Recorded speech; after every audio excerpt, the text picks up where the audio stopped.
Hey, fitness pros, this is Deborah Atkinson. You're listening to the Voice for Fitness Professionals podcast.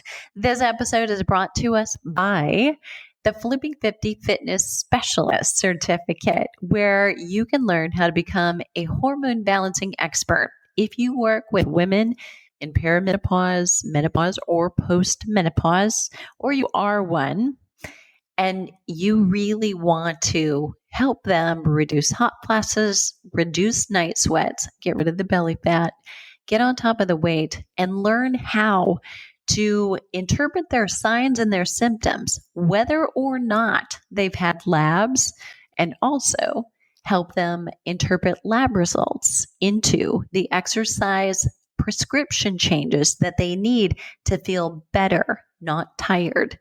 The wrong exercise will make them feel worse instead of getting them the results they want. You should learn more about the Flipping 50 Specialist, and I'll link to that in the show notes. Right now, we're looking for coaches and for personal trainers who are wanting to do that, and there are women all over the world who are looking for you too.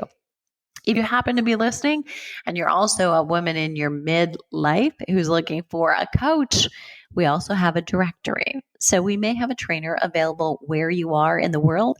However, right now, where you are in the world is probably online. So you can reach out to me at flipping50.com.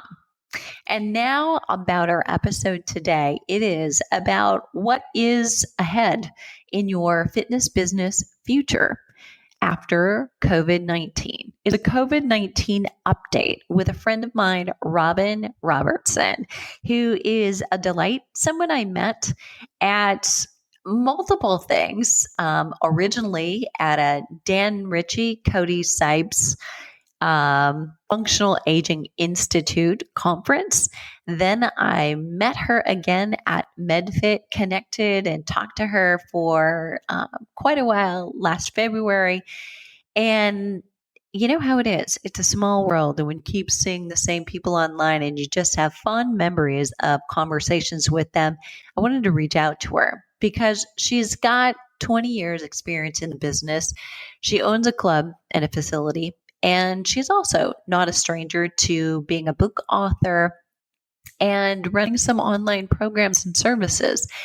And for those reasons, I wanted to reach out to her and talk about how she's preparing to reopen, what she's doing right now to stay calm. And I wanted to let you listen as we talk. So without further ado, here she is. Robyn Robertson has owned and operated the Bellingham Training and Tennis Club for 20 years and ushered in a 600% growth in membership while she took the club from a mom and pop 4-court tennis club to its current world-class facility with 5 indoor tennis courts, 2 strength studios, an indoor cycling studio, locker rooms stocked with amenities, and a cozy member lounge with fireplace and free coffee. Ooh, that's a big one. She is also the founder of Healthy Knees Coach and author of Healthy Knees Cycling, with a new book due in May called Healthy Knees Strength. And she is here just to chat about what the hell's going on in the world. Robyn, thanks for being here. Oh, Deborah, thanks so much for inviting me on. And yes, this is kind of a crazy time. No kidding. And, because none of us has had experience doing this. And yet here you are at a pivotal point in leadership, no doubt, with a lot of employees calling you like, do I still have a job? What do I do? What's going to happen? I can only imagine that you're in a position where you've got to answer a lot of questions and kind of feel for a lot of people. How many employees do you have? We have 32 employees, so we have a good house full for sure. Mm-hmm. And one of the first things that we did, my husband and I were talking about the possibility of having to close and what that would mean. So we were really looking at ahead of time what kinds of things we could do. So one of the very first things that we did on the day of the announcement in our state, I'm in Washington State, that we had to close, we had an all-staff meeting, And we had already prepared for them what was going to happen so that they would be reassured. And fortunately, we were in a position to be able to say, everybody's going to be paid for at least 2 weeks. Don't worry. We're going to figure this out and we're going to help you understand what all the options are. And we just really wanted to put a priority on taking care of our team. Wow, that is huge. So you obviously take excellent care of your employees, love them. And well, yeah, they're the reason that things work so well here. And now with the PPP program, have you reached out and got them covered for that, or what's going on with you for that? Yeah, we did. And so here's what happened, because we weren't sure how things were going to play out. So we had guaranteed that we'd pay everyone their regular rates based on an average of the last 2 paychecks for the first 2 weeks. At the end of the first week, we didn't really know how long we could sustain that. And it was looking like they were going to have good coverage through unemployment services, and then we'd make up the difference. So we actually laid everybody off at the end of the first week, and we would make the difference between what they were getting for an unemployment and what their normal wage was. And then by the end of the second week, the PPP plan rolled out. My husband was totally on top of it, applied, and we were accepted for funding. So we rehired everyone, and they're getting paid their normal wages. So it's been a big roller coaster, but we really made sure everybody knew what was happening all along the way. And I think the communication with your team is key. And just to tell them, hey, we don't know yet, but we're really working on it and we've got your backs. That is so great. And I think that has been one of the hardest things for maybe traders who are not employed and listening, and they're independent, or they kind of spent their time between multiple businesses here and there and contracting and delivering in home and doing a little bit of this and a little bit of that. It's been a little bit more of a challenge for them to figure out how does this work for me? How do I make this work? So, so great that you've given so much safety and security. So what about you personally? And I'm going to backtrack a little bit. So you've owned and operated the club in Bellingham for 20 years. Talk about your entire career. So how long have you been in the fitness industry, or what happened preceding this ownership? How long have you been kind of doing your fitness thing? Okay, that's sort of a funny story, because my background has nothing to do with fitness, although it was one of the things I was always very interested in college. I have a degree in environmental science, and I was a waste reduction and recycling planner for a good dozen years before we had the opportunity to buy the club. And in 1999, when the stock market was doing funny things, my youngest child was going into first grade, I was looking to go back into the workforce in a bigger way than I had been. I had my own environmental consulting business, and my husband knew that the tennis club might be for sale, this mom and pop club. And he said, so do you think you could manage a tennis club? And I'm like, sure. How hard could that be? And thus the pivot in my career from environmental science to exercise science. And I've always been an athlete and staying active. So it wasn't a stretch for my personal values, for sure. But it was a bit of a shift, and I knew nothing about what I was doing when we bought the club, which was a failing business at the time. Okay, so the environmental scientist, that explains the lumberjack shirt and the axe and all of that I see you. That's it. Very cool. All right. So I'm so good at it. Now I'm on top of it. Yeah, you've seen me chopping wood.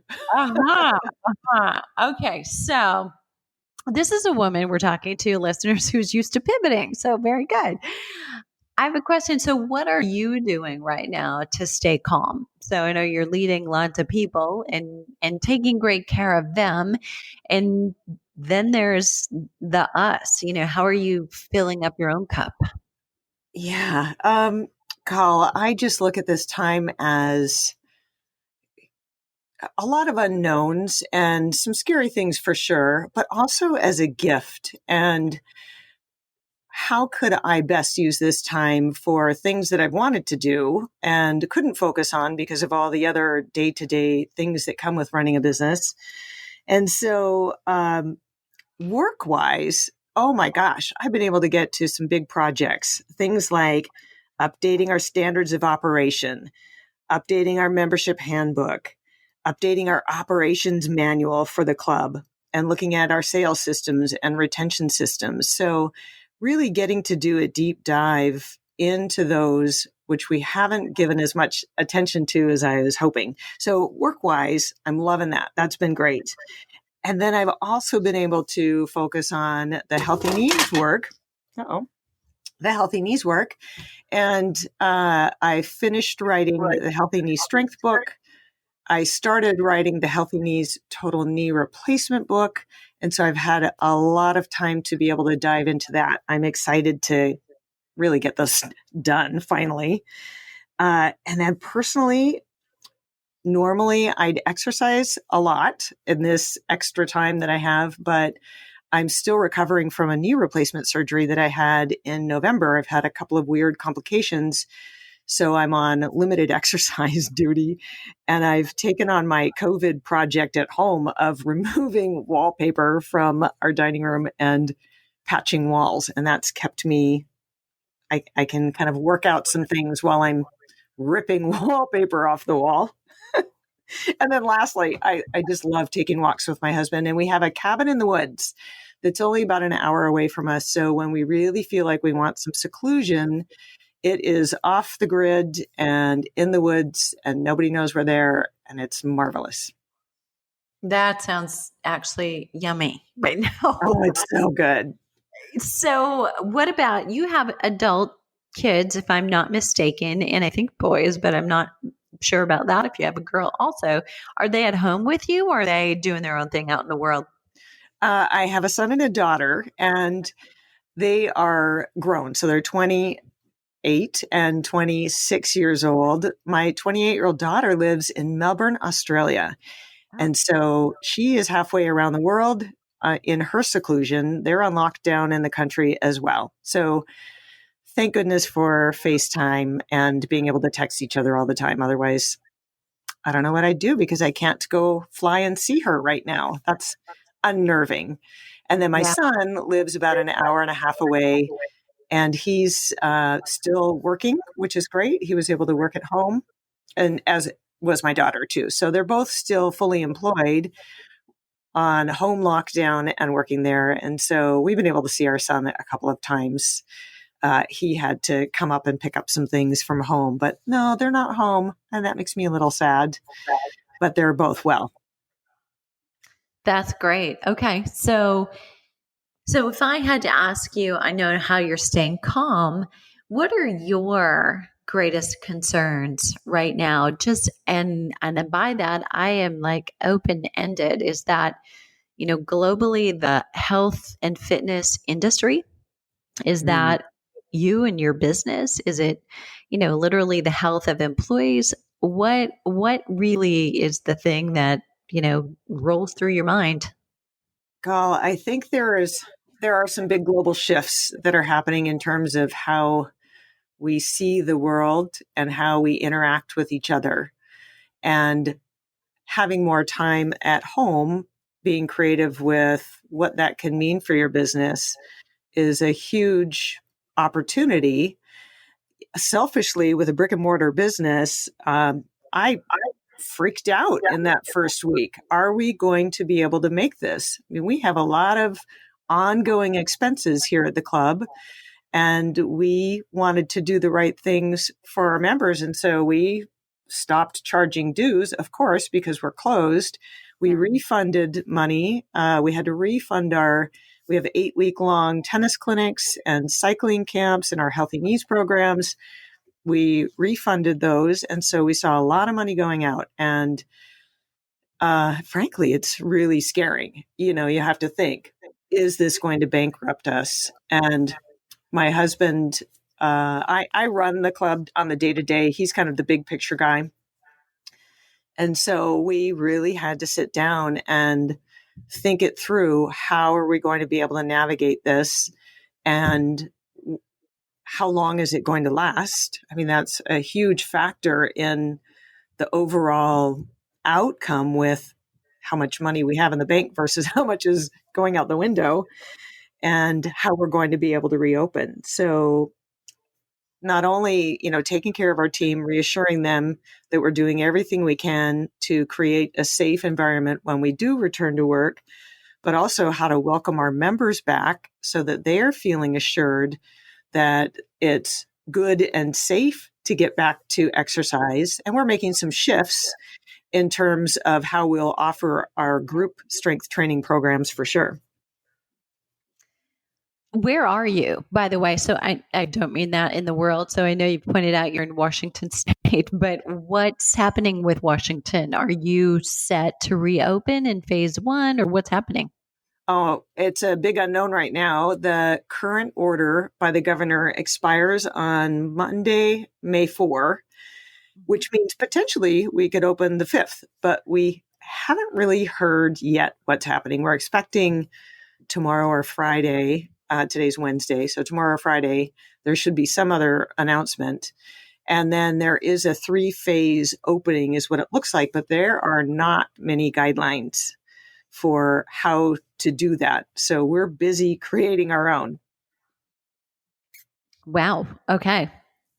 Got it. So I know from just any listeners out there, and by the time potentially you get this, it could have changed for any of us, but many are restriction lifted as of Friday, the 1st, with the first layer in their state. For instance, my home state of Iowa, certain clubs, and it depends on counties. So they're looking at counties with least cases versus most, and doing it that way, which will be a wait and see, I think, to find out what happens when we do all of that. So interesting. And then some of the phases begin on May 15th, but it's all dependent on what happens up until that point. So like you said, lots of uncertainty still in there.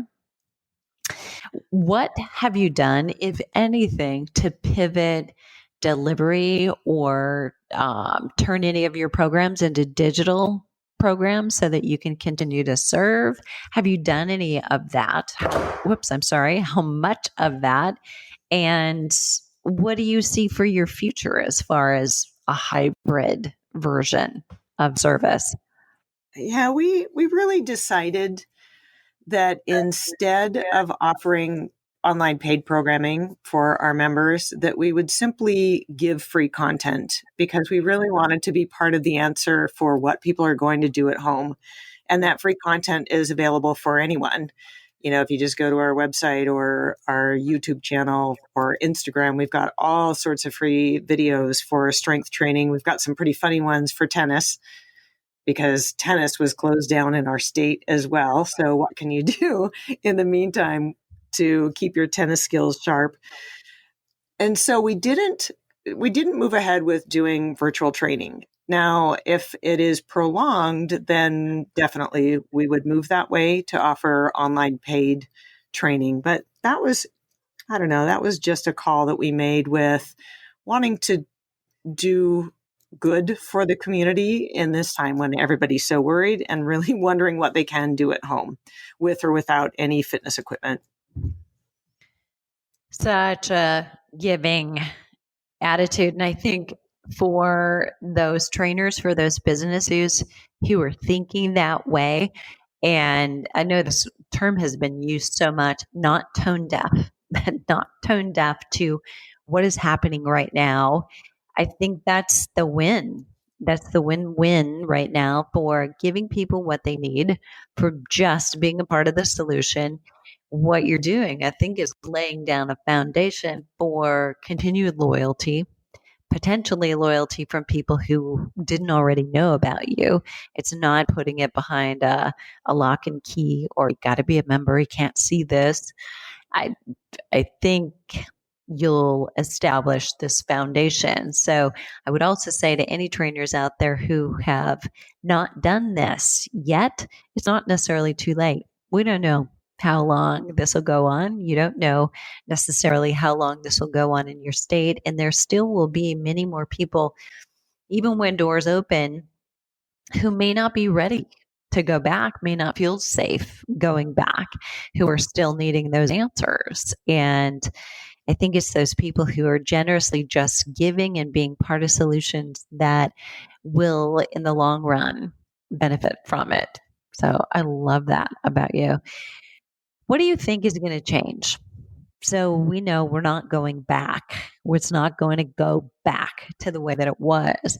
What do you think is going to change about brick and mortar businesses versus, spitting that out now, virtual memberships? I think one of the biggest things as businesses reopen is the concern about it being safe. Mm-hmm. And have people gotten used to working out at home? I mean, there is a lot of really wonderful resources to be able to do your own thing at home. And so I think it's going to be a really interesting process to watch and see how many people are like, oh, heck yeah, I want to go back to my gym. I love seeing people. I want the in-person instruction, versus those who are like, I'm okay with following a video at home or doing one of the online programs. And so there may be an interesting balancing effect that comes once businesses are reopened. And should it be that more people are happy to do their thing at home, then that may be another opportunity for brick and mortar businesses to say, okay, we don't have as many people coming in, or we could have more people that we can serve by creating some online at-home paid programming once things normalize a little bit with businesses reopening. I think that's a big one. I think there's going to be concern about group classes and how they're held. I know in our strength training classes, we used to run a circuit style where people would move from station to station. Right. And in the beginning here, we're just going to make it single station with a group of equipment. We're also preparing some branded equipment packages for people. So for some of the things like mini bands and super bands that are a little harder to clean, or may have the perception that they're harder to clean, we're putting those together in a nice gym bag with a yoga mat so that people can have their own set of equipment that they can bring to the club environment and feel good that they're not having to touch somebody else's stuff. Dumbbells are pretty easy to clean. Kettlebells are easy to clean, and that's clear. But some of those smaller pieces of equipment, so we're preparing that way by putting together our own packages of these equipment that people can buy, and just to help them feel more secure. And then I think there's just going to be opportunity to broaden our online resources as a brick and mortar club. We haven't done that much with it that way for the Bellingham Training and Tennis Club. I'm working on the Healthy Knees Coach programming and developing online resources there. So somebody at home could follow our Healthy Knee Strength and Cycle class from their home. They'd have to have a bike at home, of course. That's a big one for cycling. But they would be able to do that program at home, or they could watch it on their phone at their own club or place that they have a stationary bike. So we're looking at expanding that way as well. And I think there's some really great creative ways to expand niche programming. So if you have a specialty at your club that you teach, you can package that up, create it into a course for people that they can follow along at home. Yeah, I love that. Do you have any staff members? So you, of course, you're the owner, you develop this, and this is such a great niche. So many people need it. Do any of your trainers or staff members have things that they're creating? And so my follow-up question to that will be, so if so, they create something and put it online, is that under your umbrella or theirs? Well, if we are paying them to develop the programming, then it's under our program or our umbrella. If they're doing it on their own time and it has nothing to do with our club and are marketing it to non-club members, then that's their own program. That's the way we look at it. Okay, great. Awesome. So, this is kind of such an open-ended question. It may not really have an answer, but I think it's worth discussion because I think we're all in this place. Do you have suggestions for listeners who are like, I just want this to be over and I want it to go back to the way it was? Yeah. The only thing that is consistent is change. And if it's not this change, it's some other change. I mean, this is a big, giant shift that we all have to make, but you can look at it for all the things you can't do. But considering new doors that it may open may bring additional opportunity. I think that you always have to adapt your business in order to stay ahead. Our club actually is 45 years old. We've owned it for the last 20 years. And if we hadn't changed and adapted all along the way, we couldn't be running the same club that it was when we bought it 20 years ago. So you've got to always look for the opportunities in whatever your situation is and be willing to try some new things. We've had some colossal bombs along the way, and take that and learn from it and figure out, okay, that's not the way we want to do it. How can we move forward and do something new and different that is really serving our community and taking care of your team? Very cool. Okay. So, you know what? There's one more thing that I wanted to add about that. One of the things that we did a couple of years ago is make sure that our financial house was in order. And I love the book called Profit First by Mike Mikalowitz, I think is how you say his last name. Yep. And he suggested, and we were already along this line, but we shifted things a little bit to make sure that you have separate accounts set up so that you've got your operating account, your tax savings account, so you never get in trouble by not having money set aside for taxes, a reserves account, which we've been tapping into during this COVID shutdown time, and a profit account. Well, there's going to be very little of that. But if you set aside every month and contribute to those accounts, then you're really helping your business be in better financial order.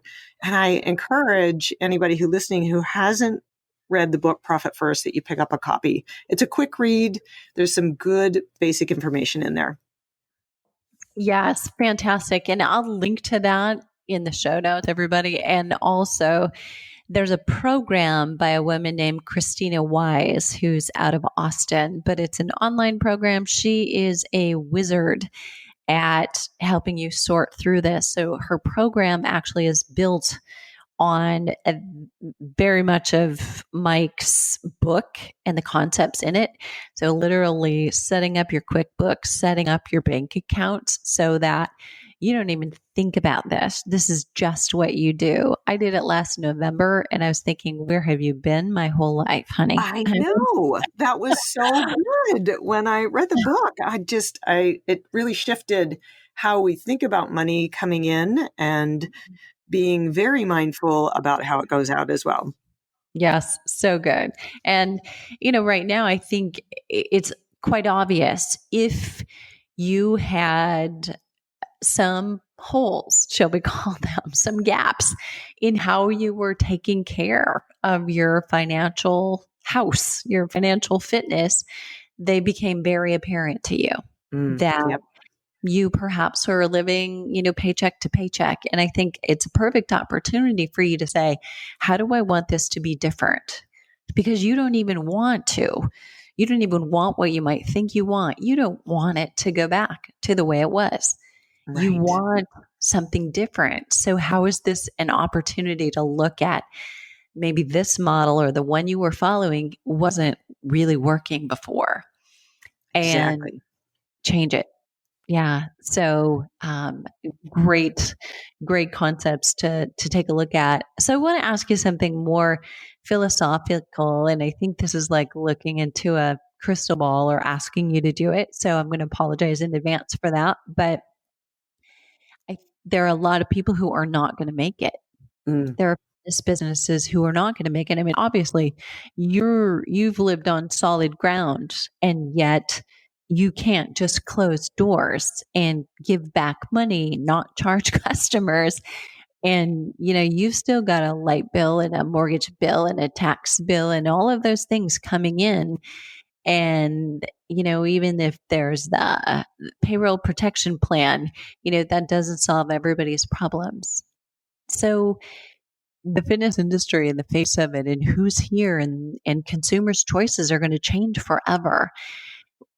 What do you see? Do you think that this will be a change for the better potentially? Will there be more opportunity? Will there be more competition? Who's going to survive?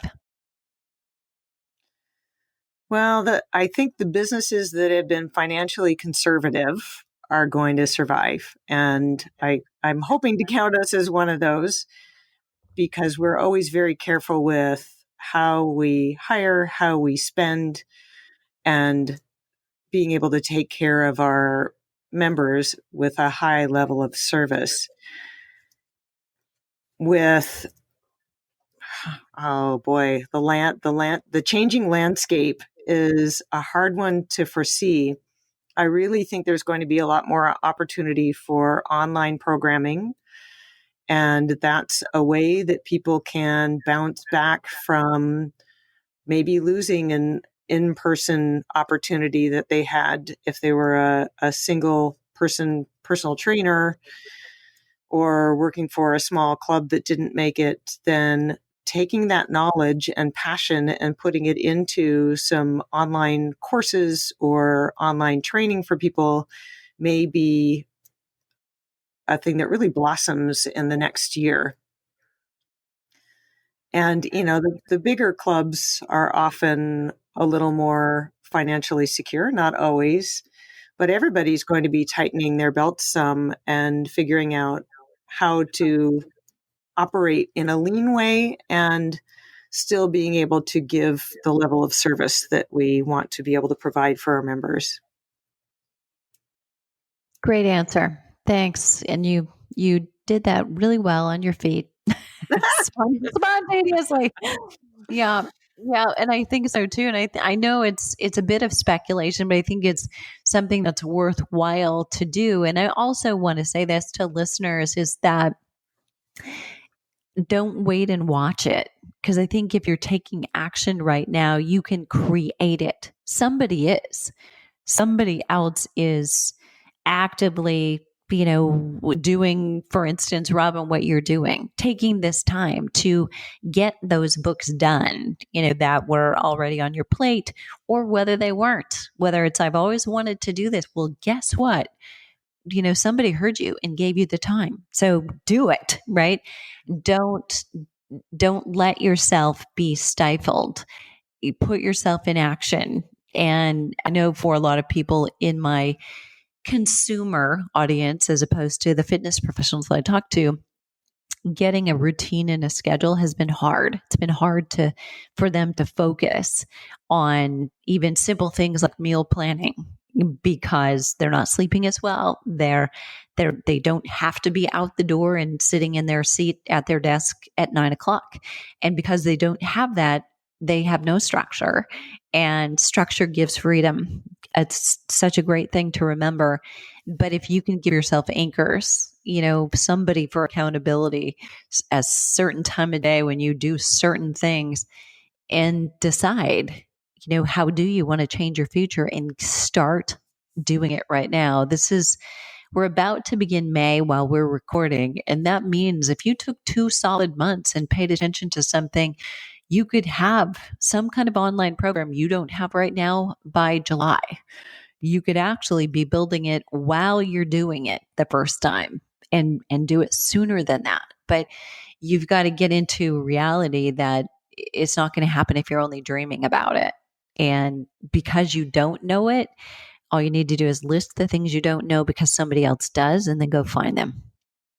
I'm totally nodding my head because this is the opportunity to take that dream or that idea and, outline it, get it down on paper, and start working toward figuring out how you can take that information that you are an expert at and providing that to the people who need your help. I love it. So good. Robyn, anything you want to add? Was there a question I should have asked you and I didn't before we jump off? The last thing is preparing to reopen. And so if you have a business, I really encourage you to come up with your policies, share that with your team if you have employees so that they know exactly what's going to happen and you allay their fears about how to answer your members' questions on how are you clean. Of course, that's the biggest thing. What kind of requirements are you going to have for social distancing within your facility? And how are you going to restructure some of your classes if you had big group classes? What is that going to look like? And letting your members know ahead of time what the new reopening format is going to look like so that they are feeling confident that they can come back to your facility and be in good hands. Get that plan in place. Yeah, so great. Thanks so much, Robyn, for being here. And listeners, if you have a question we didn't ask in our discussion, go ahead and add your comment or your question to the show notes. You can find those in the links to how to get a hold of Robyn and watch over her shoulder, whether that's at betrainingtennis.com or healthykneescoach.com, and how to get a hold of her directly. Or you can go to our show notes at fitnessmarketingmastery.com/COVID-19 update. That'll be where you'll find today's show notes. And what are you waiting for? Take advantage of this time right now.